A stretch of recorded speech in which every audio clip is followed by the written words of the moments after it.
Hey everyone, this is Jane with Barlow Herbal, and in this video I'm going to share some information with you on a little known plant called Teasel, Teasel. Now the information I share with you is not meant to be medical advice. This is just to entertain and educate you only. Now Teasel is something that is considered in North America an invasive weed. It originated in Europe, Asia, parts of Africa, and eventually migrated its way over to the US. And this is a plant that grows along roadsides. It likes to disturb soil. It doesn't like super wet soil, but everywhere I go on my hikes, I always see Teasel. And if you know what you're looking for, this is actually a plant that you have probably seen too. You just didn't know what it was. Now, Teasel is one of those plants that, because it's considered a weed, is not something that you would likely grow in your flower garden. In fact, it's, like I said, it's considered a weed, but there's a lot of powerful properties in the Teasel root. Now, Teasel is what's known as a biennial, just like burdock or mullein. And what that means is you want to harvest it. It has like a 2-year growing phase, but you want to harvest the root at the end of the first season of growth, which is in the fall, or in the spring before it sprouts out and bolts and starts doing its second season, because all of the power and medicinal properties from what most herbalists have used are concentrated in the root.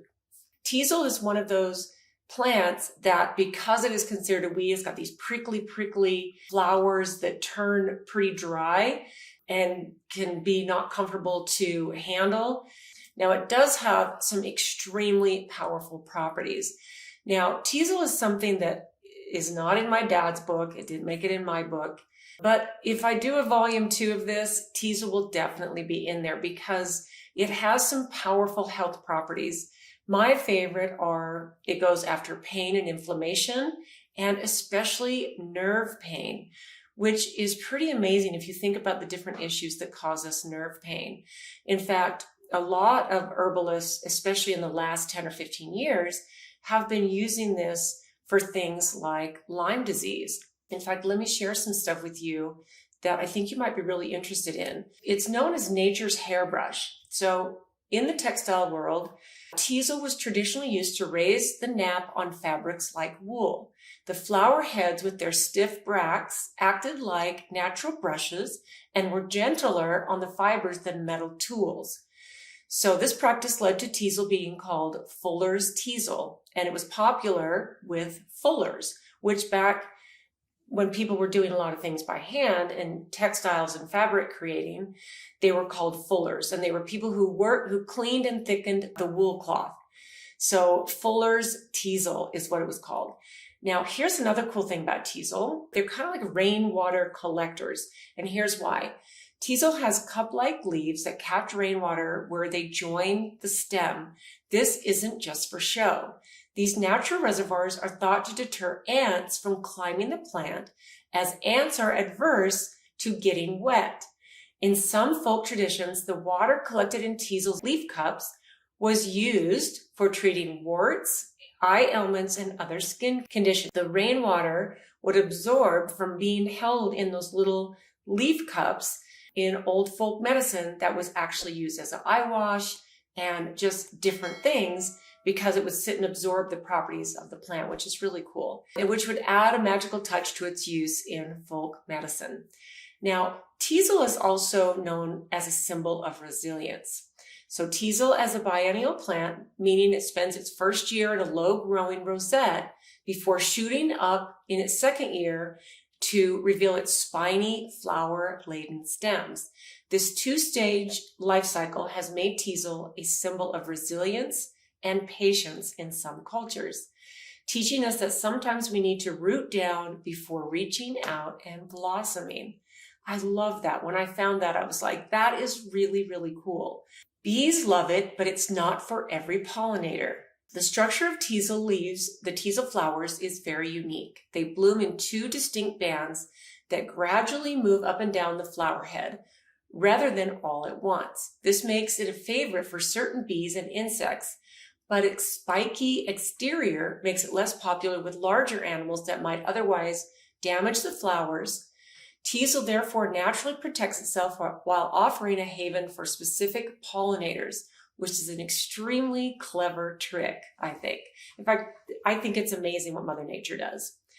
Now, this is the part about Lyme disease, which I really love. So Lyme disease in teasel is what they call dancing effect. Herbalists have used teasel for Lyme disease treatment, sometimes refer to it as a dancing effect, where teasel's actions seem to draw out deeply hidden bacteria. This reputation, though anecdotal, has been led to teasel being called a supportive herb for Lyme symptoms. Whether or not it's truly a dance in the bloodstream, it's earned a reputation as a powerful, if quirky, ally in herbal Lyme protocols. In fact, this is really what brought my attention to teasel about 10 or 11 years ago, is I have quite a bit of Lyme disease doctors who have found me over the years, and actually knew my dad's formulations, my dad's herbal remedies. And then I a lot more kind of jumped aboard with a lot of the work I was doing, especially probably the first decade and a half since I've been going. And teasel was one of those plants that was being used because of what it does for nerve pain, its antimicrobial properties, especially for bad bacteria. And if you think about Lyme disease, the spirochetes mutate into different co-infections. And this is one of the beautiful things about what I've witnessed teasel being able to help people. So this is not something that I currently carry in my line, but it is something that I have in my home apothecary, and I have for about a decade.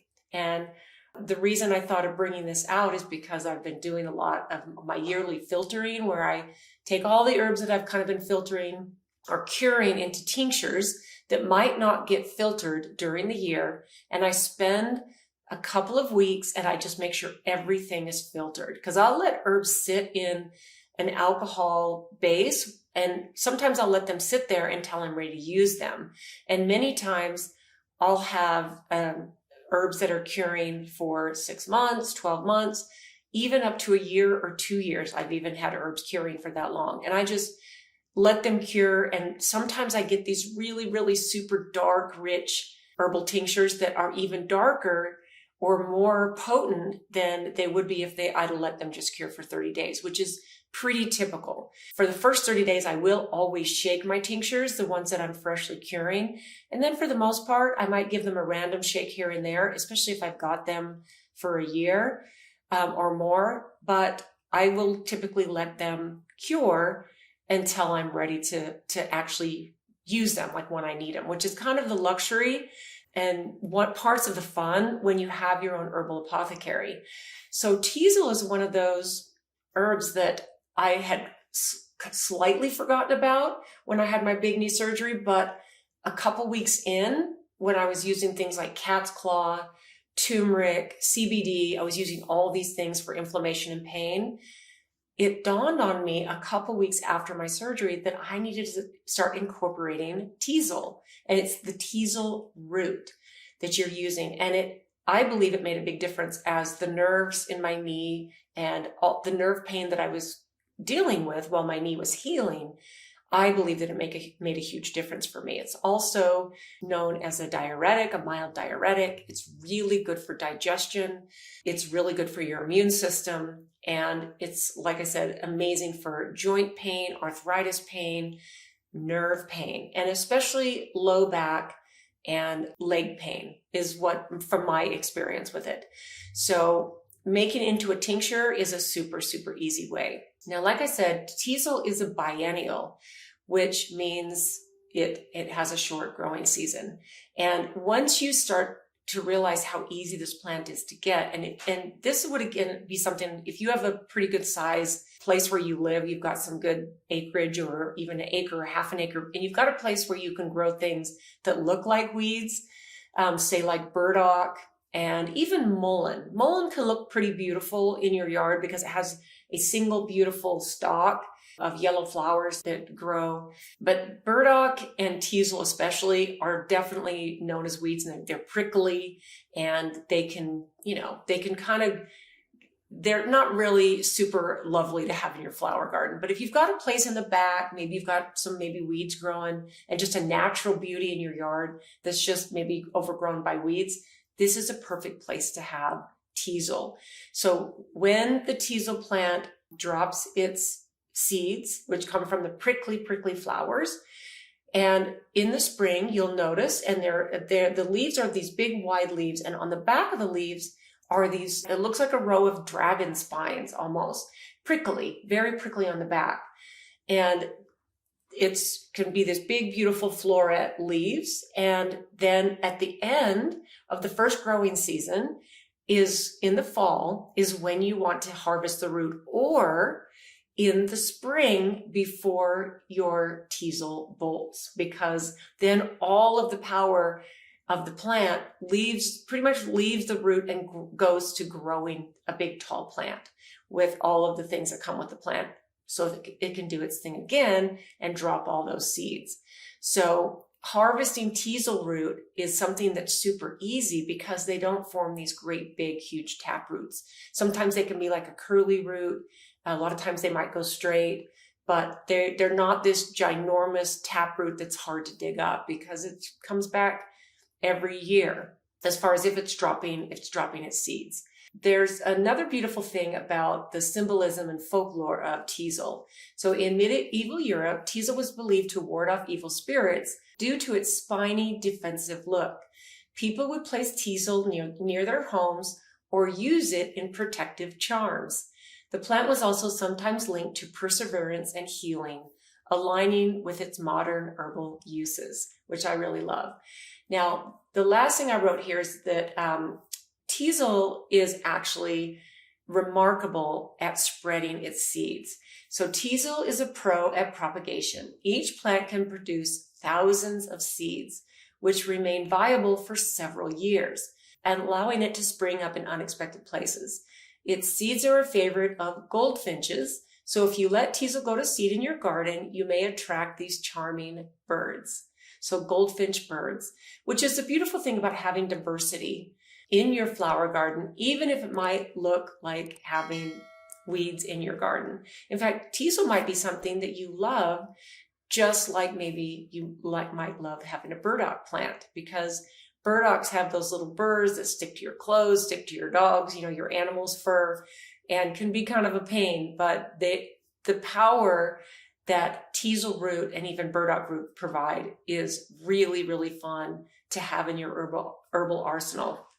So if you're one of those people who are familiar with teasel and it's something that you've been using for a long time, let me know. Let me know what your experience with it has been. I think that's the most beautiful thing about learning herbal remedies and herbal medicine, especially on this level, because this is a plant that's easy to forage for.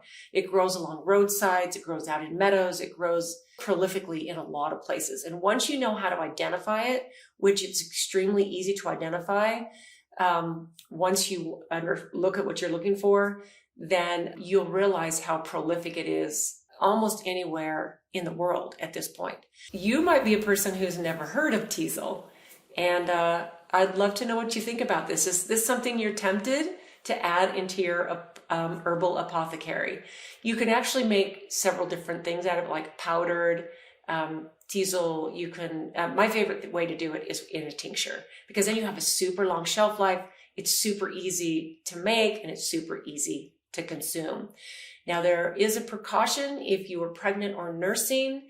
You should definitely, I would suggest staying away from an herbal remedy like tincture or like teasel, unless you got it cleared by not just your doctor, but maybe check in with an herbalist. Just make sure that you're, anything that you're on medication-wise too, it's always a good idea to do a little bit deeper due diligence. Make sure that nothing's going to interact with it. And this is where it's a really good idea to either get a functional medicine doctor, a master herbalist, a naturopathic doctor who's really familiar with herbs, who can be your guide when it comes to taking care of your health using natural remedies, especially things like Teasel, because it's a powerhouse to have in your arsenal. So thanks for tuning in, guys. I'd love to know what you think about this amazing spiny biennial plant called Teasel. So thanks for tuning in, and we will see you next time.